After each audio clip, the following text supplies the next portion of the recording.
There are a lot of ways to look at forests. They are a breathing ecosystem. They are a valuable renewable resource. They're part of our history. They're where we go to unwind. We have not always seen eye to eye when it comes to how we manage our forests, but that's changing. In some communities, individuals and agencies are working together to create a new vision for the future of Oregon's forests.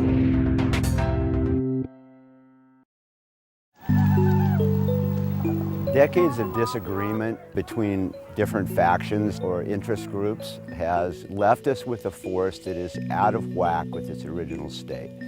I think the situation that we're seeing in some of our forests in Central Oregon, our lower elevation ponderosa pine and our dry mix conifer, is one of too many small trees together and creates a real hazard for wildfires. The forests of Central Oregon are adapted to fire. So fires burned through every 5 to 25 years and kept the forest healthy and resilient. What's happened over the last 100 years or so is without that fire, they filled in with small trees, shrubs, a lot of fuels that mean that they're at risk of high severity fire. Really every community in Deschutes County is adjacent to one of these forests that's overstocked and really at risk from a wildfire standpoint, and even forests further out from our communities. Well, in the past, when the Forest Service was designing vegetation management projects out in the forest, a lot of times we met in the courtroom. We found out that that really didn't lead to outcomes that we were looking for, so we decided a new approach was warranted.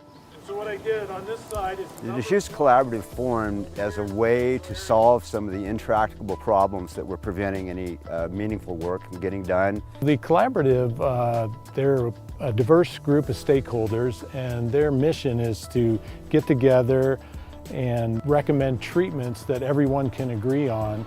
Steadily over time, people came more and more to consensus and develop projects to jointly deal with this forest health crisis that we have. A great example of the work we've done with the Forest Collaborative is where we're standing right now. This is the Fields Trail Complex in the West Bend project. It's highly used recreational spots, and it's the intersection of all these values that we're trying to deal with. The recreational value, the logging value, because the loggers do the restoration work and there's some commercial value that comes out of that, and the wildland-urban interface, which goes right to fire safety for the town of Bend. The collaborative has developed dry forest recommendations, which allow us to go in and remove larger trees. Those have economic value. It also allows us to remove smaller trees. They don't necessarily have a real big economic value, but they contribute to fire hazard in a big way. And so to get those out of the woods and get those treated is a huge benefit. With 450,000 acres of restoration needed on the Deschutes alone, it's really important that we figure out how to scale up our restoration efforts, and that's going to mean creating a lot of restoration byproducts, both material that can go to the mill as well as material that doesn't have a home yet. These projects cost money, and every year the Forest Service and the other federal land agencies have less money to work with. Ideally, we would have a market. We'd be able to utilize all the products that are coming out of this restoration work. Utilizing some of the small trees that would typically go in a slash pile and be burned. So these are things like firewood, posts and poles, pellets for heating, or even just wood chips that could be used for a variety of things, including biomass heating or energy production. I think there's a lot of opportunity to have a new relationship to our forests, to appreciate fire and its natural role in the ecosystem, and respect the management that's happening to help get that forest in a place where it can be resilient to fire, to appreciate the products that come out of forest restoration.